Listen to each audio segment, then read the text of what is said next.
kuna mambo kuchipuka kama kulivyotokea simu, TV na mambo mengine ilikuwa hayapo zamani, na pia lugha itakuwa inaongezeka lugha, kwa sababu lugha kuongezeka ni maneno kupachikwa. Naam. Sasa watu wa lugha watatuambia sijui ni maendeleo wala ni kurudi nyuma. Sasa kuna maneno chipuka kama mfano neno kibenteni. Haya ni maneno tuliyazungumza.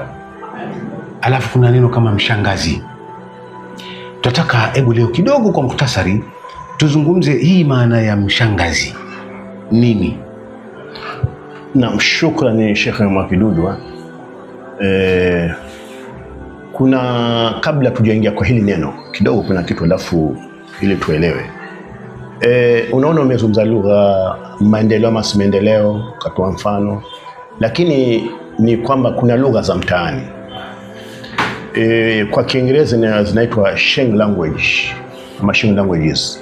Lugha za mtaani zimebuniwa na zikaingia mahali pake. Sasa mfano si kuna mshangazi. Naam. Wajua ni slang language, yani lugha mtaani. Ilikuwa haiko. Alafu kuna lugha kama kwa mfano kibenteni. Pia lugha ambayo katika ukifungua kitabu chochote ziko kwenye dictionary ziko. Haya, kwa mfano bango inakuwa ni pesa ngapi? Ni shilingi ngapi? Shilingi 100. Tenga ni 1000. Imeandikwa wapi? Hamna. Sasa buku pia. Buku Tanzania ni 1000. Sasa hizi lugha za mtaani. Kwa hivyo hizi lugha ambazo tu zimechipuka lakini huwa hazina maana vile kwamba unaweza kupata mahali, ni kwamba zimekuja lakini ukiziangalia asili yake hakuna. Kwa hivyo hizi lugha ambazo zimezuka na zinaenda na watu na wakati hivyo hivyo zile. Sasa labda ningekuuliza kwa nini labda Sheikh uniuliza swali hili kuelezea mshangazi huyu tabia zake. Naam. Ya kwamba ni mwanamke ambaye ana uwezo na ana umri umeendelea, umri wake mtu mzima, na kibenten ni barobaro kijana. Naam. Sasa wanakutana vipi hawa ili huyu barobaro awe kibenten na huyu mshangazi awe mshangazi huyu mwanamke? Naam. Ni kwamba huyu mama anataka kumtumia huyu kijana. Naam. Kumtumia kiunyumba, kistarehe, kimapenzi. Naam. Bimaana huyu mwanamke alipojiona kwamba mimi ni mtu mzima, sina soko kwenye soko ya kuolewa hivi sasa, na haja yangu ni mapenzi, na kwa sababu na uwezo anamweka huyu barobaro ili amtumie sex worker. Kwa hivyo yeye, na tukasema pia nyumba yake kawaida huwa inatiwa fence, perimeter wall, kwa sababu kitu anachokifanya huyu mwanamke si kizuri. Mshangazi kwanza hajaolewa, sio kwamba ni ndoa hii. Sio ndoa, anamweka kiwiziwizi kwa sababu amesikizana naye kimalipo, na watoto wake huyu barobaro aghlab sana huwa hawajui kule kwao, familia yao, watu wake. Watu wake hawajui, aghlab hawajui kule kwao, na wala hawamtafuti, lakini wakiona ishara huwa wanataka kumtafuta, wajue yuko wapi, afata nini. Sasa wataanza kufuatilia mwendo wake, kwa sababu wanaona wakija wakigundua haraka upesi mwambia sisi hatutaki tabia hiyo. Koma na tabia hiyo anakuharibu yule, usemaje, anakuharibu kwa sababu yule ni mtu mzima, wewe bado ni mtoto. Yani yule mshangazi anamharibu huyu kijana, kwa sababu sirika lake, na hakuna ndoa, hakuna kizazi pia. Hakuna kizazi. Yani yule mwanamke hana haja ya kuzaa pia. Hii ndio asili ya kuchipuka neno mshangazi, ambayo ndio slang language. Alafu likawa na kibenten.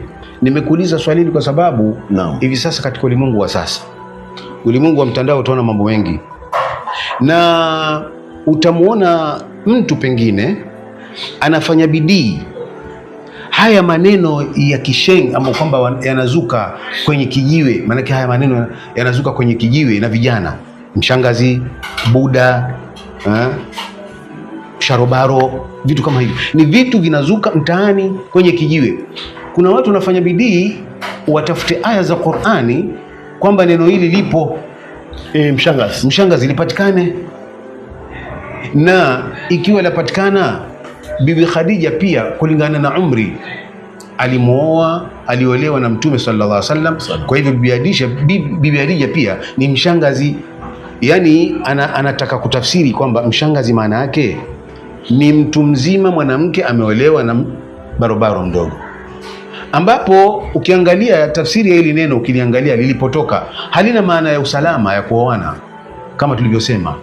Kwa hivyo sasa tahadhari yetu ni kwamba mitandao itatuletea ya kwamba mtu atengeneze lugha, afanye bidii atengeneze lugha ili mshangazi iwe Bibi Khadija ana qualify kuitwa mshangazi, na ikiwa ataitwa mshangazi Bibi Khadija, Mtume ataqualify kuitwa kibenten, ambapo sio mahali pake kabisa.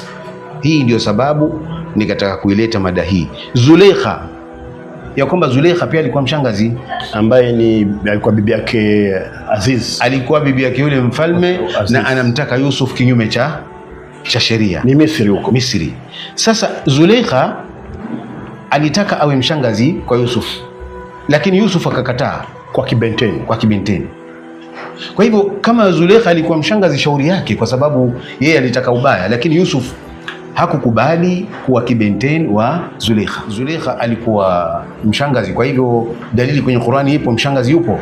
Si kweli, hamna. Sasa ndio sababu nikataka kuleta mada hii. Alafu mtu anaweza akajisumbua akatafuta lugha akawa mlugha akawa hodari mpaka haya maneno akayaleta yatabikiane. Unajua sasa itakuwa ni makosa sisi tuseme katika lugha maneno yanabaki kwenye ile asili yake. Hata mtu akalibadilisha atakuwa anafanya kazi ya bure, lakini tulirudishe kwenye asili yake. Mfano, neno mshangazi linatokana na shangazi. Kweli. Kwa hivyo wewe ukifanya bidii ulibadilishe, haliwezi kubadilika, lakini narudi kwenye shangazi, kwa sababu shangazi ni dada yake baba. Ni dada yake baba, Kiarabu anaitwa ammatun. Naam. Na ukitia mshangazi ishatoka. Hakuna kitabu chochote ambacho utapata mshangazi. Na imetoka pale maana yake. Imetoka. Yaani mshangazi ni mwanamke mtu mzima ambaye kwa kweli yani amekosa soko. Na sasa anatafuta vijana akiweka yeye kinyuma wale vijana kwa kuwatumia kwa sababu ya mapenzi. Na kama ulivyosema Shekhe, mara nyingi wale mshangazi huwa wanawaficha wale vijana. Na kama hana uwezo wa kutia fence hapo kwa katika hiyo nyumba yake, basi yule kijana atakuwa ndani ya nyumba kwa muda mrefu tu. Na kwani Shekhe, tunaposema Bibi Khadija alikuwa mshangazi, tunatafuta nini Sheikh Hassan? Wallahi ndio jambo la kustajabisha ya kwamba kuna ulazima gani Bi Khadija aitwe mshangazi. Na mimi kitu ninachoogopa ni kwamba cheo cha Mtume sallallahu alaihi wasallam ni kikubwa sana. Si mtu wa kutotora kuchezea kwamba yani iwe hivi. Mtume tukitumia mambo yetu sisi, Mtume tumweke kando, na tumweke kando wake zake, tuweke kando wake zake, ni mama zetu. Na unajua leo ikiwa utaweza kutotora Bi Khadija aitwe mshangazi, basi Mtume naye atakuwa anaitwa kibenteni. Na wewe pia ikiwa utasema ni hodari wa lugha wataka kuzileta mpaka Mtume utamuita sharobaro.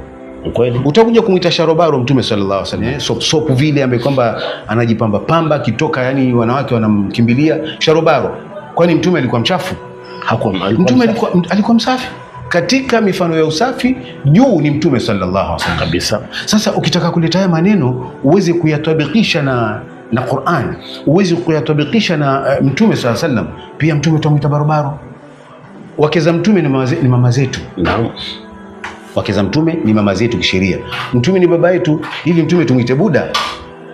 Imeenea katika vijiwe, baba wanamuita buda. Kweli. Baba wanamuita dingi. Kweli. Baba yani majina mengi. Hivi Mtume tuseme ni buda wetu kwa sababu wake zake ni mama zetu? Hapana. Sasa ndio hapa nikakuuliza, hebu turudi kwenye maana ya hivi vitu, kwa sababu kama ulivyosema hakuna dictionary utaweza kupata vitu kama hivi. Ni vitu vimezuka. Hakuna. Sasa tukiongeza hapo Shekhe Makidudu, ni kwamba unaona Mama Khadija aliolewa Mtume sallallahu alaihi wasallam mpaka kazaa watoto 6. Naam. Aliolewa Kwanza mshangazi haolewi. Haolewi. Kawaida yao hawaolewi. Hawataki ndoa. Hawezi kubaliana. Kwa hivyo alafu akazaa Bibi Khadija. Watoto mshangazi hawataki kuzaa. Mtoto wa 7 Ibrahim kazaliwa na mama mwingine. Sasa tayari hapa mshangazi mama haingii kabisa. Alafu jambo la pili ni kwamba Sheikh Makidudu, hawa mama zetu wajua mamako huwezi kumtilia lugha chafu na huku mamako.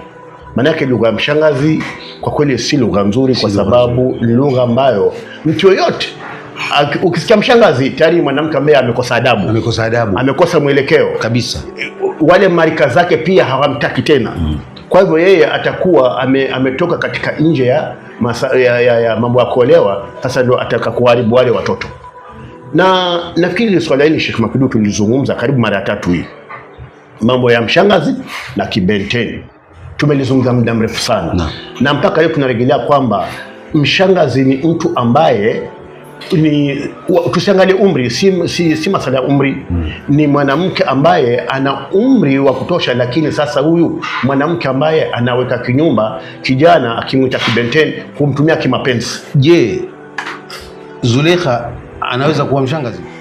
Ukitaja mshangazi Nabii Yusuf alayhi salam utaweza kumwita kibenteni, itakuwa ni makosa. Lakini sasa Nabii Allah Yusuf hakukubaliana na Zulekha. Mmoja hakukubaliana.